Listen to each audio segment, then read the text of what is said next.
Hi friends, welcome back to my channel. ఇవాళ వసుంధర ధ్రువ serial latest episode review అయితే చూసేద్దామండి. మీకు కానీ వసుంధర ధ్రువ ఛానల్ నచ్చినట్టయితే నా వీడియోని ఒక లైక్ చేసేయండి. లైక్తో పాటు హైప్ కూడా చేశారంటే నా వీడియో ఇంకొంతమందికి ముందుకెళ్తుంది.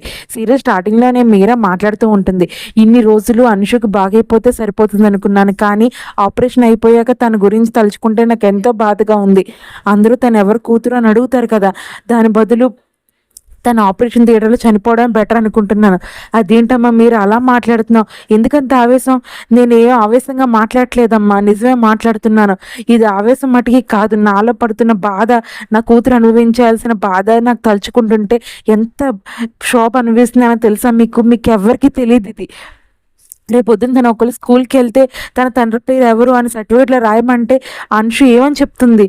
వాళ్ళ ఫ్రెండ్స్ అందరూ తను ఏడిపిస్తారు కదా, అందువల్లే నా తండ్రి ఎవరో నేను చెప్పలేదని పడితే బాధ నాకే కదమ్మా బాధ. ఎవరు గౌరవం లేని చోటు బతకడం కంటే ఆ చోట్ల చనిపోవడం కదమ్మా బెటర్.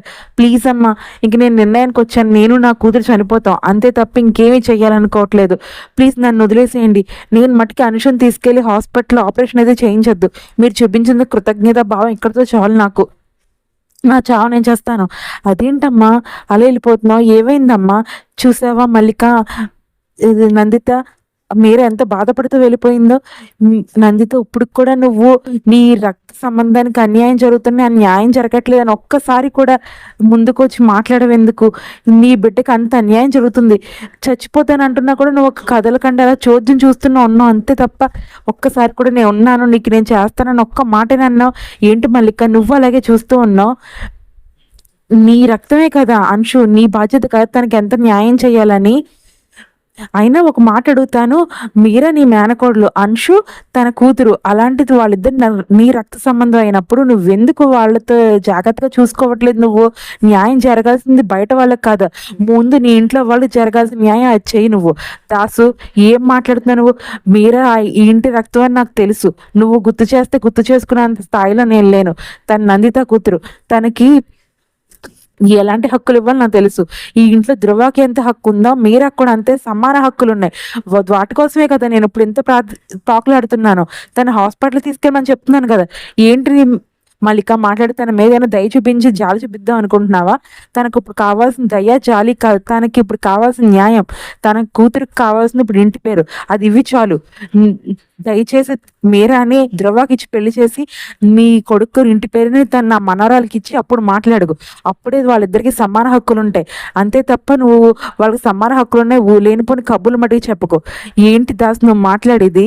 అసలు నువ్వు అడిగేదాంట్లో సమాధానం చెప్పడానికి ఏమన్నా ఉందా అసలు అని న్యాయంగా మాట్లాడు.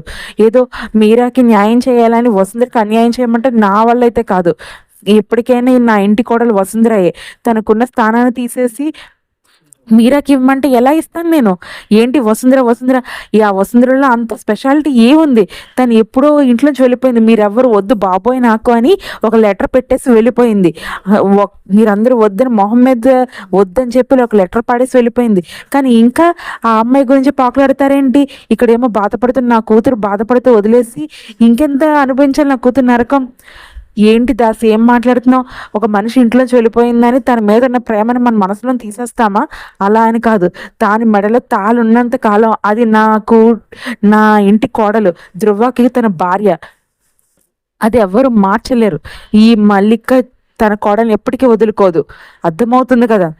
ఈ ఇంటి వారసుకి అన్నిటికీ ధ్రువ పక్కన నిలబడడానికి వసుంధరయ్యే తప్ప ఇంకెవరికి స్థానం లేదు. రానివ్వను. నువ్వేమనుకున్నా ఇదే నేను చెప్పే సమాధానం. ఎప్పటికైనా ఆ స్థానం వసుంధరదే. ఎప్పటికైనా చెప్తాను నా కోడలు వసుంధర అని. ప్లీజ్ ఇంకెప్పుడు డిస్కషన్ నువ్వు తీసుకురాకు, అర్థమైందా? ఇంకెక్కడితో వదిలేసాను. నేనైతే ఆఫీస్కి వెళ్తున్నాను. మీరు ఈ డిస్కషన్ ఆపి ఎవరి రూమ్స్లో వాళ్ళు ఉండటం బెటర్. చూసావా నందిత ఎంత అన్యాయం జరుగుతుందో? అక్కడే ఉన్న సుజ వెళ్ళి వసుంధర కాల్ చేసి చెప్తూ ఉంటుంది, వసుంధర ఇంట్లో ఇంత గొడవ జరిగింది. అవునా, ఇంత గొడవ జరుగుతుందా? మరి ఎందుకు అత్తమ్మ ఇంకా అంత ధైర్యంగా ఉన్నారా సుజా? అదే వసుంధర, నీ గురించి ఆవిడ ఇంకా పోరాడుతూనే ఉన్నారు. నీ గురించి ఒక అగ్నిపర్వతంలో నిలబడి అసలు బద్దలవ్వకుండా ఎంతో ఓర్పు సహనంతో నీ గురించి కాపాడుతూనే ఉన్నారు. అక్కడ ఆఫీస్లో టెన్షన్స్, ఇంట్లో గొడవలు, ఈ మీరా ఎప్పుడు పడితే అప్పుడు గొడవ ఎప్పుడు చేద్దామా అని రెడీగా ఉంటుంది. అంతలా కూడా ఎప్పుడు నీ గురించి ఆలోచిస్తున్నారు తెలుసా వసుంధర. నువ్వు వచ్చేసే వసుంధర ప్లీజ్. అత్తమ్మకి నీ సాయం ఇప్పుడు ఎంత అవసరం, సరేనా? నీ అత్తమ్మకి నీ అవసరం ఎంతో ఉంది.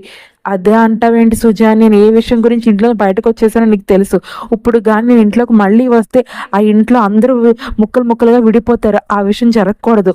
అందువల్ల నేను ఆ ఇంటికి రాను సుజా. నీకు తెలుసా అత్తమ్మ నాకు ఎప్పుడు కన్నీటితో కారే రుచి తెలుసు నాకు. కానీ నేను ఎప్పుడైతే అత్తమ్మ నా జీవితంలోకి వచ్చానో నాకు కన్నీళ్ళు కూడా తీపితో నిండిపోతాయని ఆవిడ నాకు గుర్తు చేశారు. అందువల్ల అత్తమ్మకు నేను ఉండటం వల్ల పడే బాధ వద్దు. ప్లీజ్ సుజా, నేను ఎప్పుడు నన్ను ఇంటికి రమ్మని అడగద్దు. ప్లీజ్ వసుంధర, ఇంటికి వచ్చేసి నువ్వు ఇంటికి వస్తే అన్నీ సర్దుకుంటాయి. ప్లీజ్ త్వరగా వచ్చేసి నువ్వు వస్తావని నేను ఆశిస్తున్నాను, సరేనా? జాగ్రత్త. అయ్యో అత్తమ్మ, నేను లేకపోవడం వల్ల మీరు ఎంత బాధపడుతున్నారు. ఇంట్లో జరిగే ప్రతి గొడవకి నేనే కారణం. ఇప్పుడు కానీ నేను వచ్చి మీ దగ్గర నిలబడితే ఇంకా ఇంట్లో గొడవలు పెరుగుతాయి తప్ప ఇంకెప్పుడుకే తగ్గవు. నేను ఇలా దూరంగా ఉండడమే బెస్ట్ అత్తమ్మ. సారీ అత్తమ్మ, నేను రాలేకపోతున్నాను. మీరు జాగ్రత్త. ధృవాసాన్ని కూడా జాగ్రత్తగా చూసుకోండి. అక్కడే ఉన్న మల్లిక బాధపడుతూ ఉంటే సుజా వచ్చి మాట్లాడుతుంది. ఏంటి మేడం అలా బాధపడుతూ ఉన్నారు? ఈ చెప్పండి, నేనైనా తీర్చగలనా? లే లేదు లేదు సుజా, నేను ఎందుకు బాధపడుతున్నా నీకు తెలుసు కదా. అసలు ఎందుకు ఇంట్లో ఇన్ని గొడవలు జరుగుతున్నాయని. వసుంధర కానీ ఇంటికి వచ్చేస్తే ఇవన్నీ తీరిపోతాయి. అదే కదా నేను బాధపడుతున్నాను. కంగారు పడకండి మేడం, అన్నీ బాగైపోతాయి. మీరు వచ్చేసేయండి లోపలికి. లేదు సుజా, నేను కాసేపు ఇక్కడే ఉండి కాసేపు తర్వాత ఇంట్లోకి వస్తాను, సరేనా? సరే మేడం. అక్కడే ఉన్న అంశు వచ్చి మల్లికతో మాట్లాడుతూ ఉంటుంది. ఏంటి నాని అలా దిగ్గాలుగా ఉన్నావు? మన ఇద్దరం ఆడుకుందామా, అప్పుడు మీరు హ్యాపీగా ఫీల్ అవుతారు. సరే అంశు, చెప్పు, ఏం ఆడుకుందాం? నేను ఆడడానికన్నా ముందు మిమ్మల్ని కొన్ని పొడుపు కథలు అడుగుతాను. అవి కానీ మీరు చెప్పపోయారనుకో మీరు నాతో ఆడాల్సిందే. సరే అయితే చెప్పు. ఏం లేదు నాని, ముత్యాలు ఉంటాయి, దాని లోపల నల్లగా ఉంటాయి. అవేంటో చెప్పండి. అయ్యో అవునా, నాకు తెలియదు అంశు. అవి సీతాఫలం. అయితే ఇంకో రెండు కూడా చెప్పలేదు కాబట్టి మీరు ఖచ్చితంగా నాతో ఆడాల్సిందే, సరేనా? సరే అంశు, నువ్వు ఎలా చెప్తే అలా చేస్తాను. ఇది పట్టుకుని ఆట ఆడుకుందామా? సరే అమ్మా. అప్పుడే అక్కడికి వచ్చిన ధ్రువం వీళ్ళని చూస్తూ మాట్లాడుతూ ఉంటాడు. ఏంటమ్మా నువ్వు అంశుతో అంతలా ఆడేసుకుంటున్నావు, ఏమైంది చెప్పు? ఏం లేదురా, నన్ను పొడుపు గదులు అడిగింది అంశు, నేను చెప్పలేదని తను ఓడిపోయానని తను నన్ను ఆడమంది, సరేనా? ఏంటి అంశు నువ్వు అయినా పారిపోకుండా ఇక్కడ నిలబడి ఉన్నావు, ఏమైంది చెప్పు? నాకు వసుంధర ఒకసారి చెప్పింది నాని, అదే నువ్వు మా అత్తమ్మ ఏ విషయంలోనూ ఓడిపోవడం నాకు ఇష్టం లేదని, అందువల్లే మీరు ఓడిపోతే వసుంధర బాధపడుతుందని నేను ఎక్కడికి వెళ్ళకుండా ఇక్కడ నిలబడి ఉన్నాను. అందువల్లే నేను ఓడిపోయాను. అంతమించి ఇంకేం లేదు నాని. నాతో ఆడినందుకు థ్యాంక్స్ నాని. మీరు ఇంతలా నాతో ఆడతారని అస్సలు అనుకోలేదు. వసుంధర చెప్తూనే ఉంది మీరు కూడా నాతో ఎంతో హ్యాపీగా ఫ్రెండ్లీగా ఉంటారని. ఇప్పుడే తెలిసింది నాని నాకు. అయ్యో అంశు, ఈ రాత్రి నాతో పడుకుంటావమ్మా? నిజంగానే నాని నన్ను అడుగుతున్నారు, నన్ను మీతో పడుకొనిస్తారా? అదేంటి అంశు అలా అంటావు? నువ్వు ఎప్పుడు వసుంధర ఎలా చెప్తే అలా చేస్తున్నావు. నువ్వు ఇలాంటి దాన్ని నా దగ్గర ఉంచుకోకుండా వసుంధర నువ్వు నా దగ్గర ఉంటే వసుంధర కూడా నాతో ఉన్నట్టే. నేను నిన్ను నా దగ్గర పడుకోబెట్టుకుంటాను, సరేనా? అమ్మ ప్లీజ్ అమ్మ, నేను కూడా పడుకుంటానమ్మా. అంశుకి కథ చెప్తానంటున్నావు కదా, నాకు కూడా కథ చెప్పు. నాకు ఈ మధ్యన అస్సలు నిద్ర పట్టట్లేదు. అదేంట్రా ధ్రువ, నిద్ర పట్టట్లేదా నీకు? లేదమ్మా, కానీ నువ్వు నా దగ్గర పడుకోబెట్టుకోవాలంటే నేను అంశు పర్మిషన్ అడగాలి. ఏంటి అంశు, ధ్రువ నాన్న కూడా పడుకోబెట్టుకుందామా? ఓకే నాని, పడుకోబెట్టుకుందాం. అయితే ఓకేరా, అంశు ఓకే అంది. ఖచ్చితంగా పడుకోబెట్టుకుంటారు. ముందు ఇద్దరు కలిసి వెళ్ళి భోజనం చేసేసి అప్పుడు అందరం కలిసి పడుకుని కథలు చెప్పుకుందాం, సరేనా? పదండి, ముందు లేట్ అయిపోతుంది. కథలు చెప్పుకుని ఎప్పుడు పడుకుంటాం ఏంటో. అక్కడే ఉన్న సుజా మాట్లాడుతూ, అమ్మయ్య ఇన్నాళ్ళకి వసుంధర అనుకున్నదంతా జరుగుతుంది. వసుంధర లేకపోయినా వీళ్ళు ఎంత హ్యాపీగా ఉంటారో అని తను ఊహించింది అంతా జరుగుతుంది కాబట్టి ఈ విషయం తనకు కూడా చెప్పాలి. అక్కడే ఉన్న సుజ వాళ్ళ నానమ్మ ఇంటికి పైన అద్దుకునే వ్యక్తి వచ్చి మాట్లాడుతూ ఉంటాడు. తాగి వచ్చేస్తూ ఉంటాడు. ఏంటి ఏం చేస్తున్నావు? ఏంటయ్యా తాగొచ్చావా ఏంటి? ఏంటి రత్తాలు తాగొచ్చానా అంటావు? వెళ్ళి భోజనం పెట్టు. అయ్యో నా పేరు రత్తాలు కాదు, నా పేరు రాజ్యం. రాజ్యమా? నా రత్తాలు ఎవరో తెలుసు కదా, నీ మొదటి భార్య పేరు. మళ్ళీ నన్ను రాజ్యం పిలుస్తావేంటి? నీకు తెలుసు కదా దాన్ని ఎందుకు వదిలించుకున్నాను. అది నా మాట వినట్లేదని ఆ దేవుడి దగ్గర పంపించేశాను. తర్వాత నిన్ను పెళ్లి చేసుకున్నాను. పెళ్లి చేసుకుని ఇంటికి తీసుకొచ్చాను. పోన్లే ఏదో పొరపాటున రత్నాలు అంటే రాజ్యం అన్నదానికి అనలేదని ఎందుకు ఫీల్ అయిపోతావు? ఏదైనా నా భార్య పేరే కదా, నేను తప్పక మాట్లాడానా ఏంటి?